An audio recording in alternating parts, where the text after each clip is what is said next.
아무튼 오늘은 지난 시간에 이제 했던 것을 한번 다시 물어봐야 되겠습니다. 한 주간 동안 being으로 사셨나요? doing으로 사셨나요? 지난주에 못 들으신 분들은 being이 뭔지 doing이 뭔지 그냥 이렇게 의미를 찾기가 힘든데, 내가 내 존재 가치를 찾으면서 사셨나요? 아니면 허덕허덕 그냥 사느라 바빠서 그냥 사셨나요? 첫 번째로 사는 것 같아요. 그래서 현교가 대표로 첫 번째로 살았으니까, 자, being으로 사신 분의 소감을 한번 듣고 가야 될 것 같습니다. being으로 살아보니까 어때요? 왜 이렇게 좋아, 옆에서? 다음 타자들 기다릴지도 모르니까. being으로 살아보니까 어때요? 자신감이 갑자기 넘쳤어요? 그전하고 비교해서요? 오, 놀라운 발전이네요. being으로 살아보니까 자신감이 넘치게 되었대요. 자신감이 넘치게 되니까 어떻게 하게 돼요? 좀 달라진 게 있어요? 자신감이 넘치다 보니까? 달라진 건 없어요. 그냥 나 스스로 자신감이 생겼다는 거에 굉장히 만족해요? 그럼 됐죠, 뭐. 그럼 됐죠. 요즘 저희가 열광하고 보는 프로가 하나 있어요.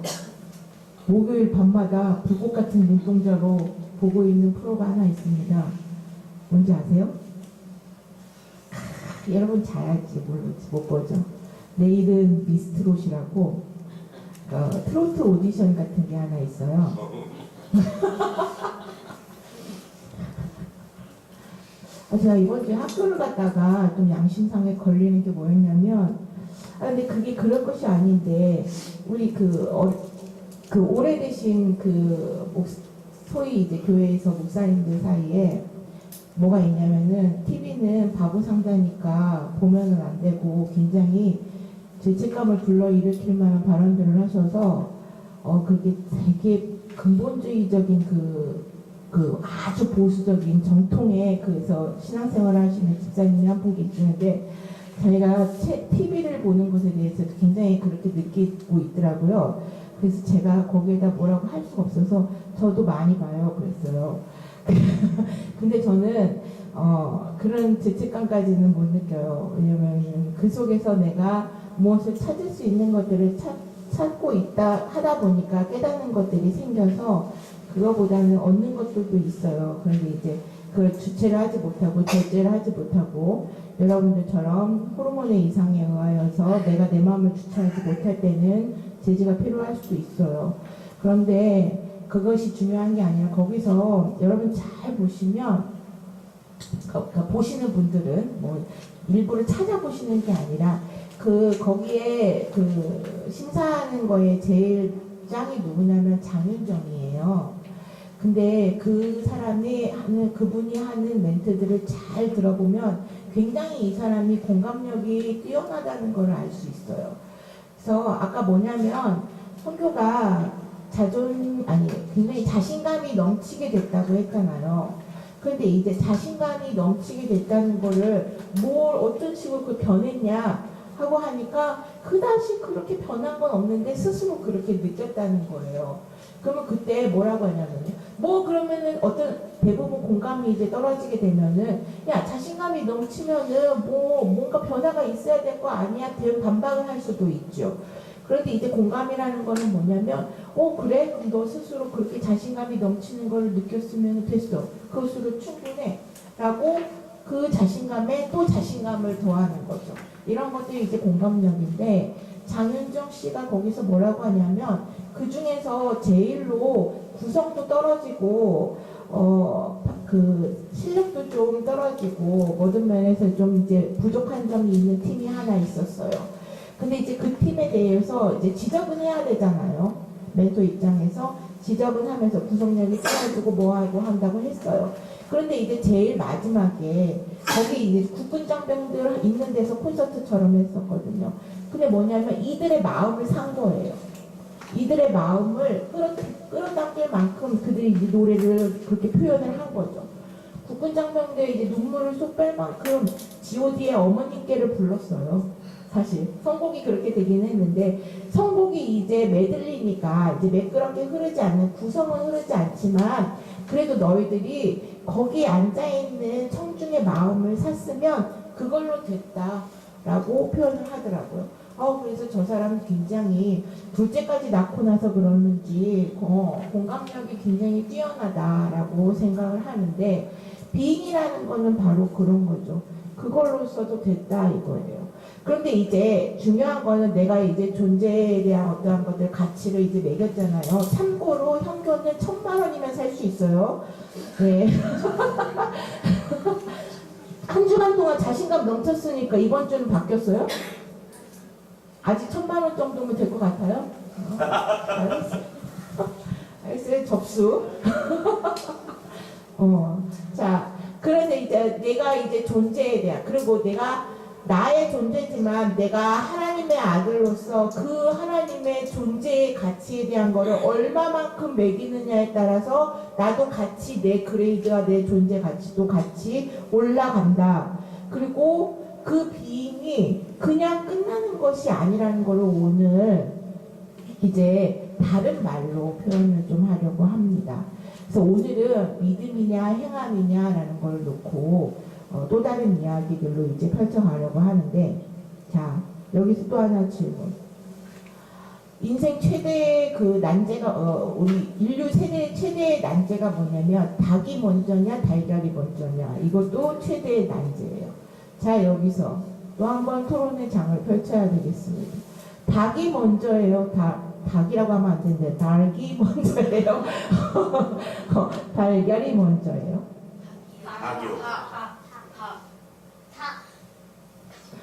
자, 손들으려고 하면은 제가 분명히 설명을 하라는 거를 이미 눈치챈 눈치들이, 이게 눈빛들이라. 닭이 먼저예요, 닭이? 닭이 먼저예요. 네. 왜 닭이 먼저예요? 자, 여기서 나는 소수의 의견을 가지고 자신있게 달걀이 먼저다.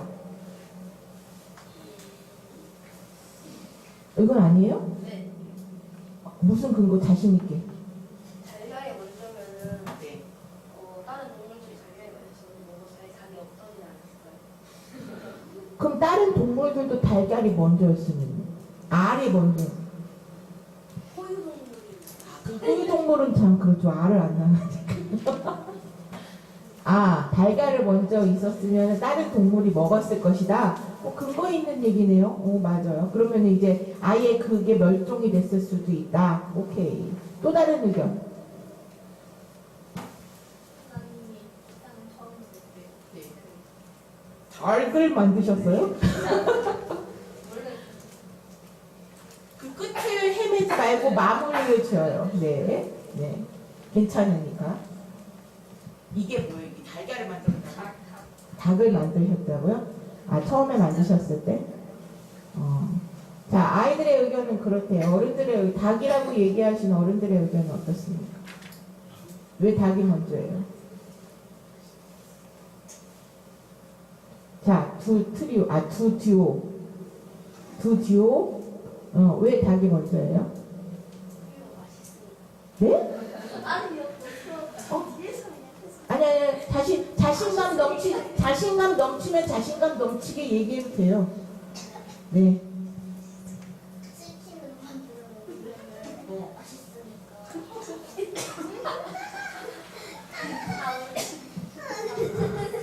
그래서 닭이 먼저라고요? 자, 그러면 희원이의 그 논리의 그 흐름 따라서면은 치킨으로 만들어 먹으면은 닭이 먼저 태어나도 멸종해야 되네.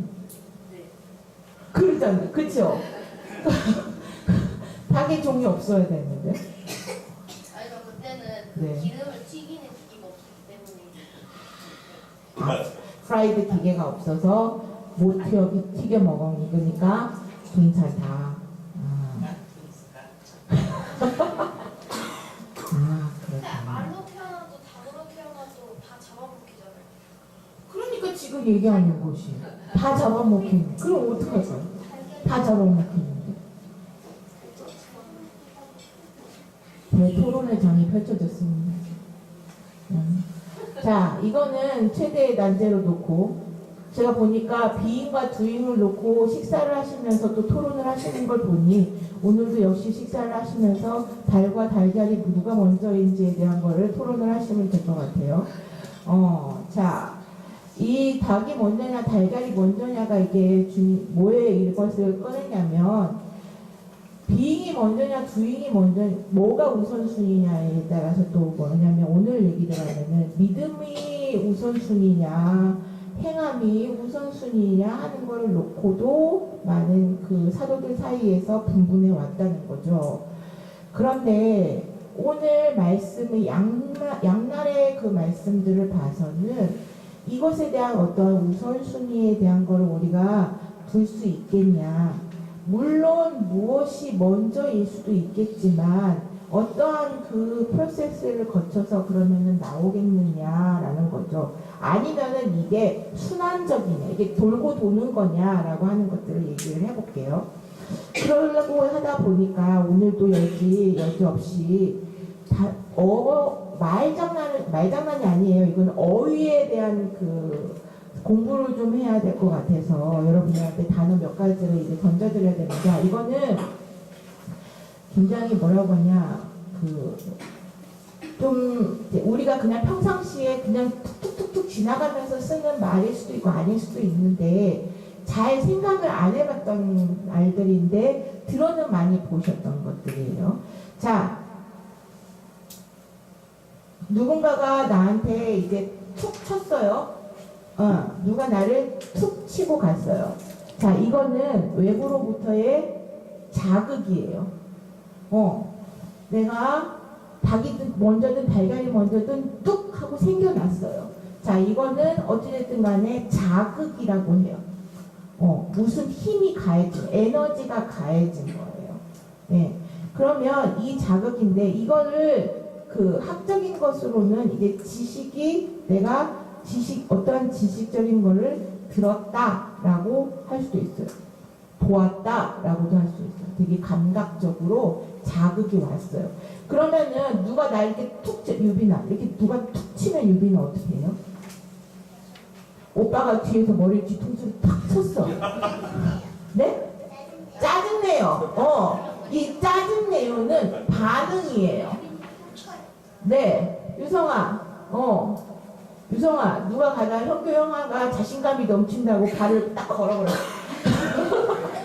한번 파이팅 해보자고 자신감이 오늘 넘치거든. 건드리면 안 돼. 그러니까, 그래서 발을 딱 걸어버렸어요. 그럼 유성이 어떻게 할 것 같아? 그렇지, 이런 게 반응이에요. 외부의 어떠한 자극에 대해서 이제 반응을 한다고요.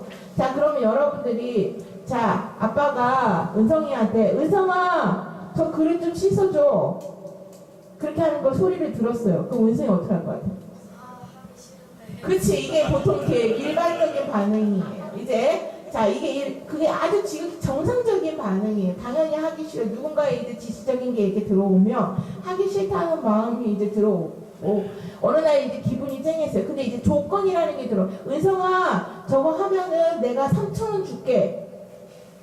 오케이 돼요. 오케이.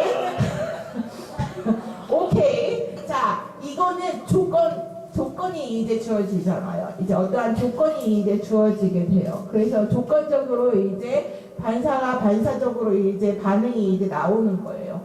어떠한 조건이 주어지죠. 앞에서는 이제 아무 어떤 조건이 주어지지 않으니까 반응이 여러 가지가 나올 수가 있어요. 자, 그런데 이게 반복적으로 된단 말이죠. 반복적으로 이제 되면 은성이가 뭘 기대하겠어요? 설거지 하려면.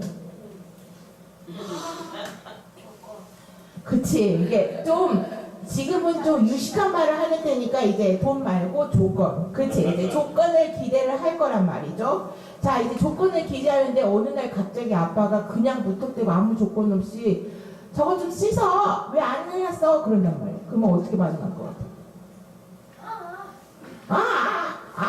이게 안 돼요. 안 해요? 반항이라는 거를 할 거래요. 반항이라는 거를 아빠가 해. 그치, 아빠가 해. 이게 아주 지극히 정상적인 반응들이죠. 예, 자는 척해요?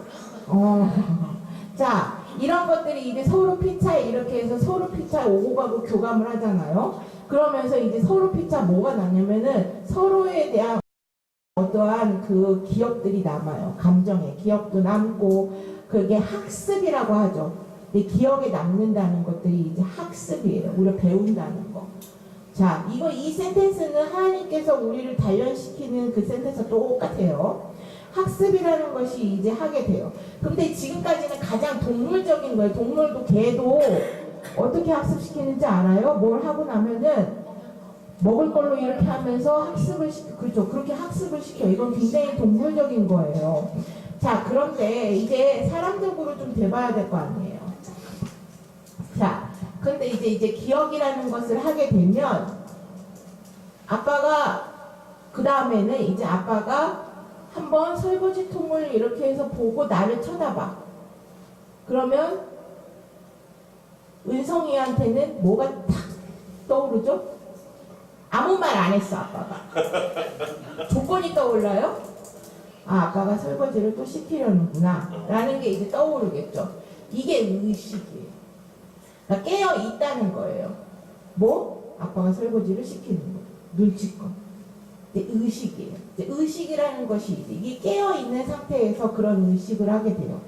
자, 그런 의식을 하게 되고 은성이가 뭘 깨달았다고요? 아, 아빠가 나를 설거지통을 손을 담그게 시키겠구나. 그런데 조건이 따라 붙을까 안 따라 붙을까에 대한 기대감과 함께 이런 어떠한 자각 증세가 일어나요.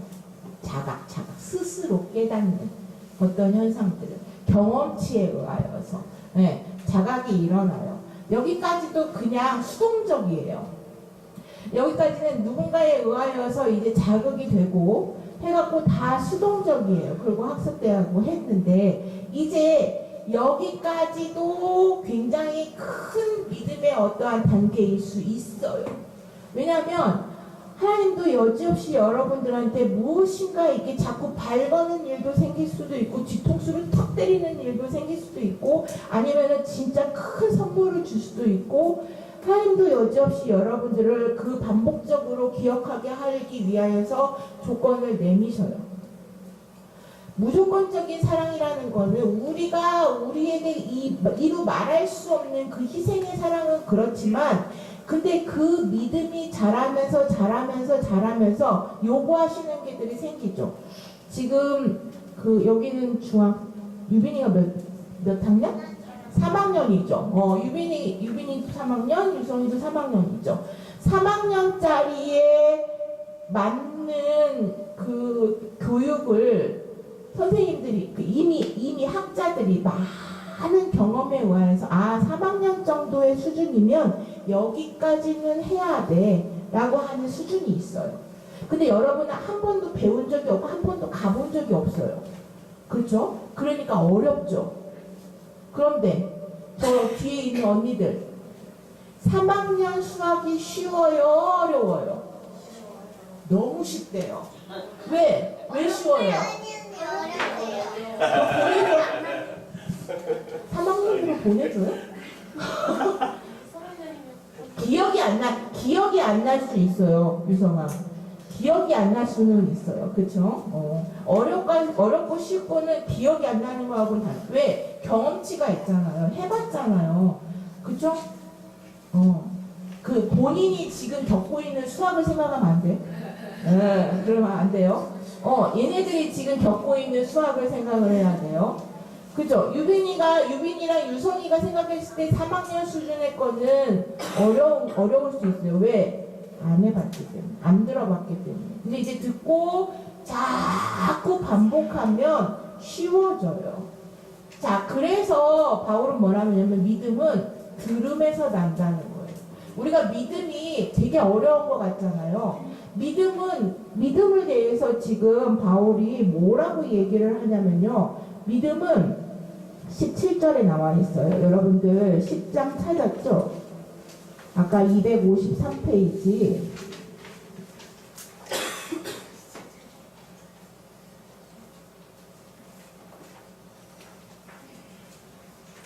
(253페이지) 로마서 10장 17절에 보면은 믿음은 들으면서 난대요.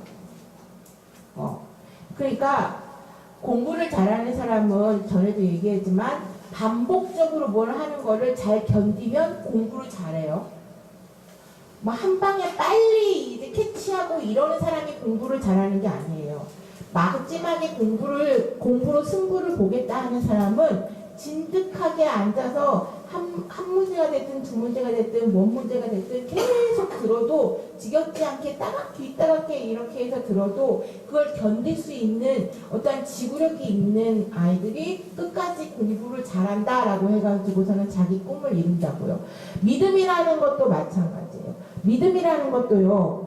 여러분들이 계속 듣고 또 듣고 잊어버렸다가 또 듣고 해갖고 계속적인 자극과 계속적인 반응과 어떠한 그 조건적이든 무조건적이든 계속적으로 내가 경험한 것이 반복적으로 쌓이고 하다 보면 어느 순간 내 믿음이라는 것이 조금씩 성장하고 있다고. 그런데 여기에서 함정이 뭐냐면 내가 어느 순간 듣기 싫어요. 내가 어느 순간은 그것이 너무 듣기 싫단 말이죠. 그리고 왜? 이게 나도 모르는 사이에 이 안에서 그걸 견디는 힘이 쭉 떨어져요. 그러면 거기에서 내가 믿음이 좀 좀 떨어지고 있구나 하는 거를 자각을 해요. 스스로. 어느 정도까지 경지에 올라간 사람들. 근데 뭐라고요? 믿음이 성장하려면 듣는 거에 아주 능통하면 돼요. 숙달되면 돼요. 듣고 예. 아까 얘기했죠? 공감력이 뛰어나게 그렇네요. 충분히 그러네요. 라고 긍정적으로 얘기를 할 때 이 믿음이 성장한다고요. 그게 오늘 본문에 네가 입으로 시하라는 거예요. 뭐냐면 아니요 이제 자꾸 반복적으로 그렇게 부정적으로 하게 되면요. 나도 모르는 사이에 뭐가 이제 자리를 잡냐면 부정적인 게 자리를 잡아요.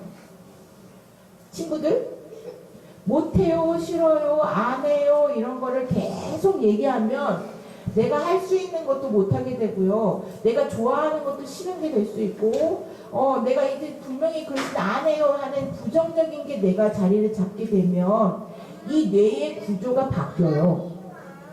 전두엽의 구조든 뭐든 뇌의 구조가 바뀌어서 그런 부정적인 어떤 뇌로 바뀐다. 그러니까 내 입에서 뭐라고 해야 된다고요? 되게 할 수 있어요. 해볼게요. 아까 형들처럼 자신감 넘쳐요. 누가 알아주지 않아도 당장 변화가 없어도 하고 자꾸 긍정적인 것으로 얘기를 할 수 있어야 돼. 그게 뭐냐면요. 인식이라는 거예요. 자, 동물적인 어떠한 그 동물적인 것과 사람이 다른 거는 뭐냐면 그리고 하나님을 아는 지식에서 충만한 것과 충만하지 않다 하는 것들이 구별하는 가장 그 제일 첫 스타트예요. 스타트는 뭐냐면 내가 내 입으로 고백을 하냐 안 하냐예요. 근데 이건 굉장히 용기가 필요해요. 그냥 근본적으로 우리는 되게 부끄럽고 수치심을 가지고 있어요. 그리고 그 악한 것들이 우리의 입으로 시인하는 것들 방해해요. 뭐 그런 것까지 해야 돼? 꼭 말로 해야 돼? 말로 해야 돼요. 자, 남자와 여자를 편애하는 건 아닌데 이제 앞으로 여자들을 위하여 여성분들을 위하여서 중학생 여성분들을 위하여서 얘기하는데 남자는요 고지고대로 1부터 10까지 다 세밀하게 얘기를 해줘야 알아요. 맞습니다. 말해줘도 몰라요. 자, 중요한 건 말해줘도 몰라요. 자, 그런데 제가 아까 얘기했죠. 그게 중요해요. 1부터 10까지 고지고대로 말해줘야 돼요. 자, 그런데 1부터 10까지 한 번 말해도 될 것 같아요? 아니요. 계속 그대로 말해줘요. 왜? 남는 게 없어요. 이게 똑똑하냐 안 똑똑하냐의 문제가 아니에요. 사고하는 방식의 차이를 얘기하는 거예요. 여자들은요 순간에 하나를 딱 던져주면요 부채꼴대로 확 펼쳐갖고 이것도 생각해보고 저것도 생각해보고 저것도 생각해보고 저걸 해서 조금 단점은 추진력이 좀 약해요. 생각이 많아집니다. 그런데 생각이 많아져서 추진력이 약하니까 남자들은 뭐라고 하냐면은 뭐 이렇게 뜸들이고 뭐 생각이 이렇게 많냐고 그냥 늦다고 뭐라고 해요. 왜냐면 돌진 앞으로거든요. 딱 번뜩 오케이 고 이거예요. 그런 것 같아요? 왜 이렇게 웃어요? 아니에요? 이거는 왜냐면 여러분들이 이제 그런 사고 방식의 차이를 얘기를 하니까 그래서 이걸 얘기를 해주는 거는 앞으로 그렇다는 거 알고 그 앞에 계신 동생분들을 그냥 그렇다는 걸 알고 케어를 해야 돼요. 답답해서 속 터진다고 얘기하면 안 돼요. 자, 그러니까 믿음이라는 것도 그렇게 반복적인 들음에서 난다고요. 그러니까 이제 한번 성경은 그래서 왜 이런 많은 이야기들이 결국 읽고 보니까 같은 얘기인데 어차피 똑같은 얘기인데 왜 이 사람은 이렇게 이거 저 사람은 저렇게 이 많은 거를 이렇게 써놨냐 하는 거예요. 자, 그게 필요해서 말씀하셨겠죠. 그리고 필요해서 다양성을 가지고 말씀을 하셨겠죠. 그 다양한 것이 표준이에요. 이 다양한 것들이 바울이 얘기한 것과 오늘 얘기를 하면 야고보가 얘기한 게 표면적으로 봤을 때는 다른 말처럼 보여요. 바울은 믿음이 중요하다고 얘기하는 것처럼 보여요. 그러니까 말하자면 우리식으로 지난 표현을 말하면 비행이 중요하다고 얘기를 해요.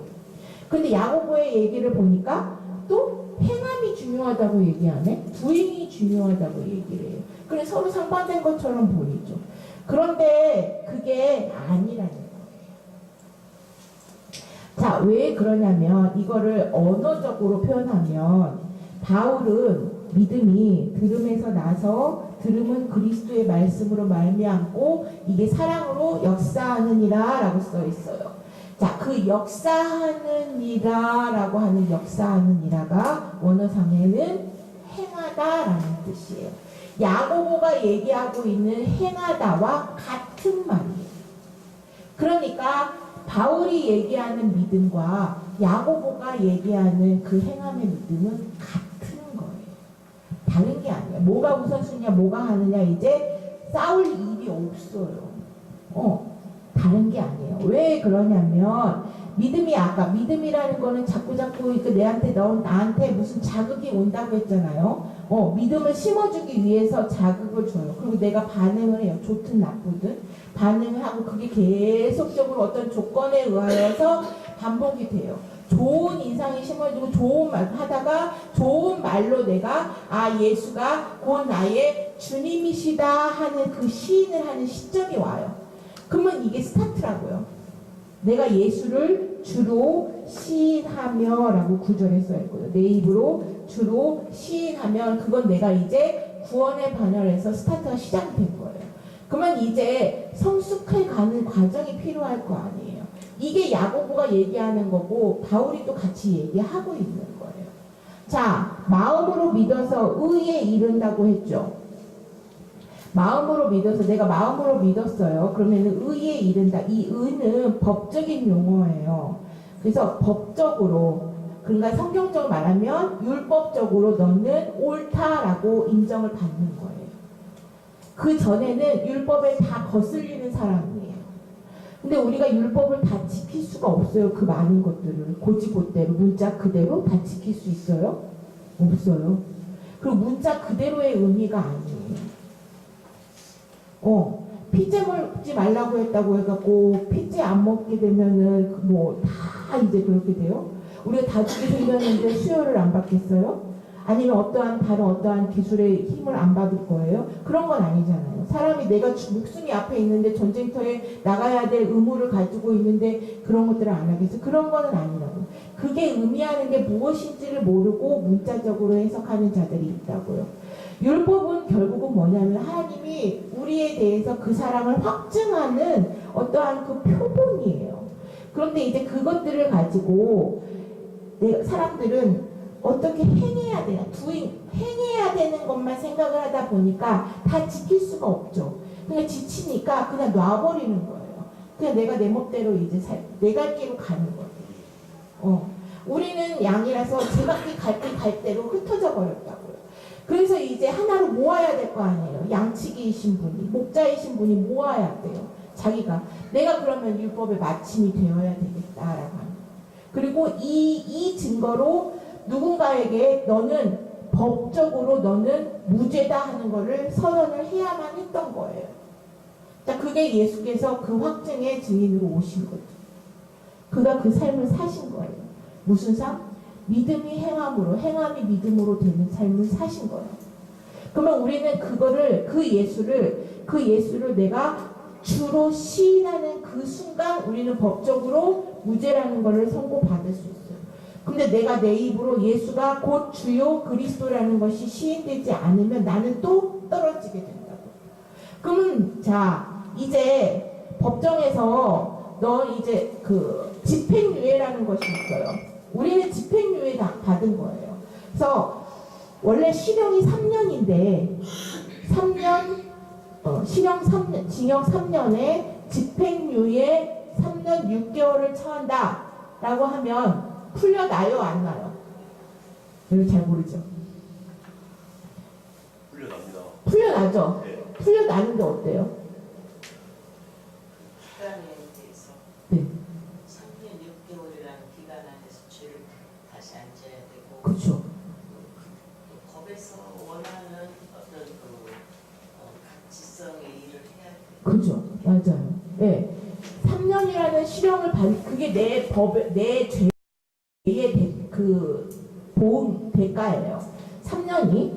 그런데 3년 6개월 동안에 유예 기간을 준다는 거면 지켜보겠다 이거예요. 그죠?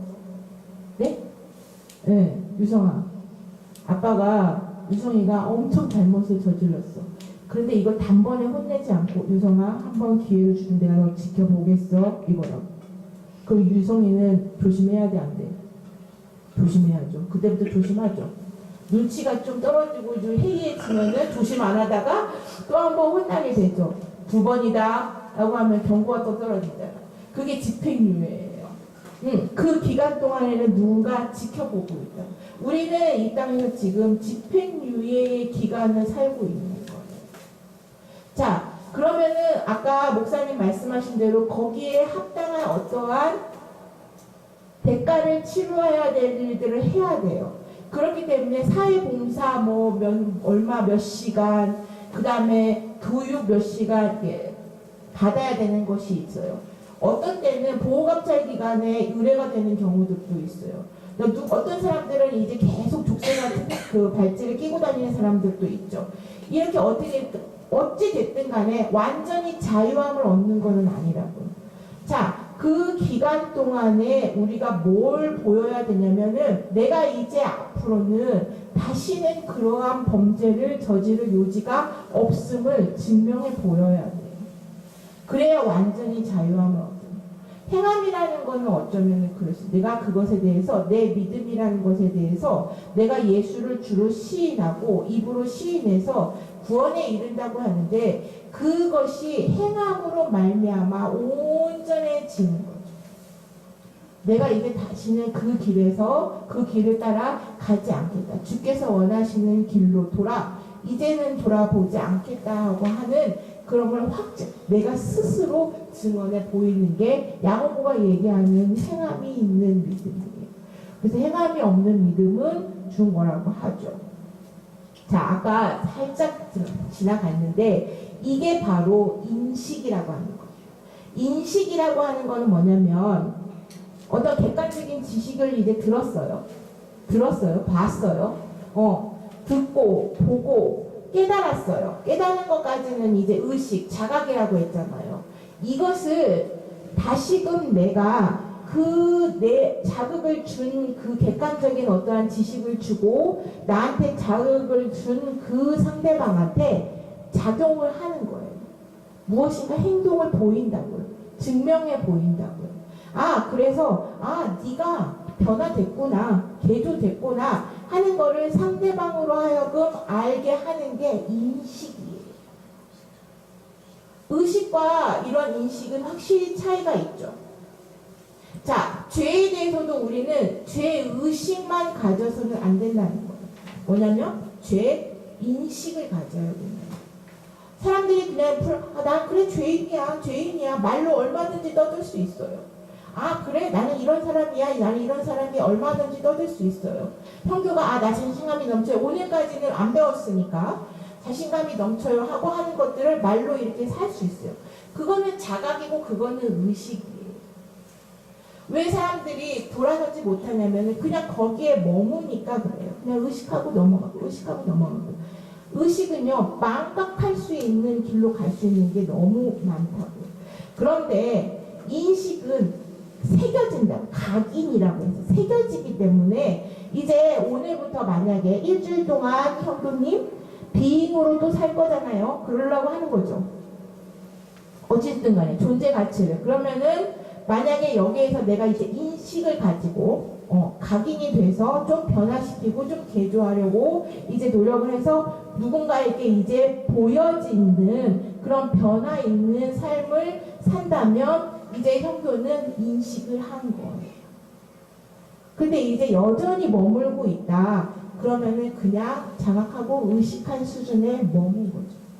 이거는 망각합니다. 잊어버리게 됩니다. 그러니까 우리는 자꾸 내가 내가 긍정적으로 뭔가 하고 싶으면 긍정적인 말을 계속 하고 입으로 이제 시인하면 내 뇌에 각인이 돼요. 공부할 때 주저리 말로 이렇게 해서 같이 하게 되면 더 이제 여기에서 남게 돼요. 더 중요한 건 뭐냐면 내가 많이 알고 싶잖아요. 그러면 형도 놓고 가르쳐.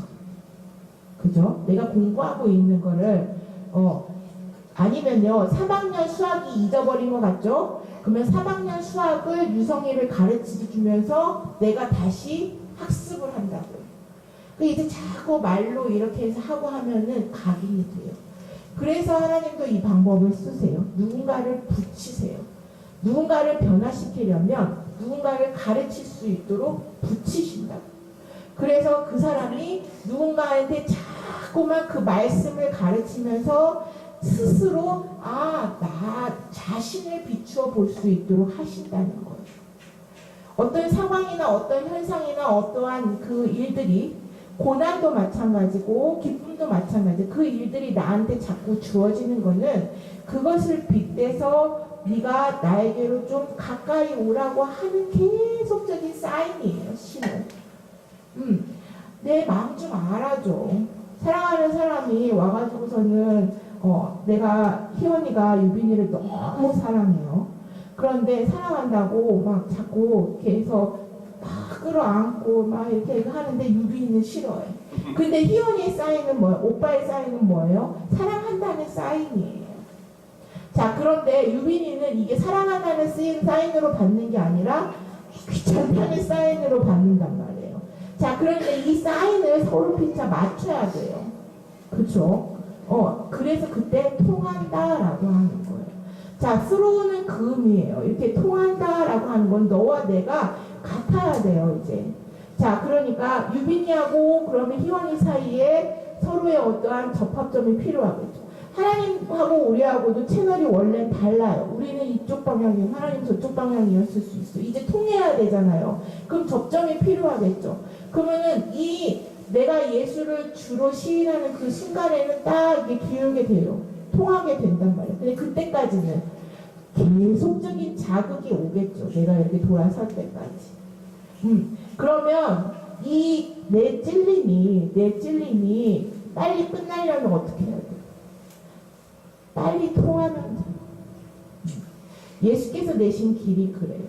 내가 예수께서도 마찬가지로 그 십자가의 길을 좀 더디 가실 수도 있었어요. 아니면 안 가실 수도 있었어요. 어떻게 하면 내가 이 잔을 내게서 멀리 떠나게 해달라고 강구하기도 하셨어요. 그런데 어떻게 해요? 그러면 하나님과 내가 하나로 통하는 길이 아니었던 거예요.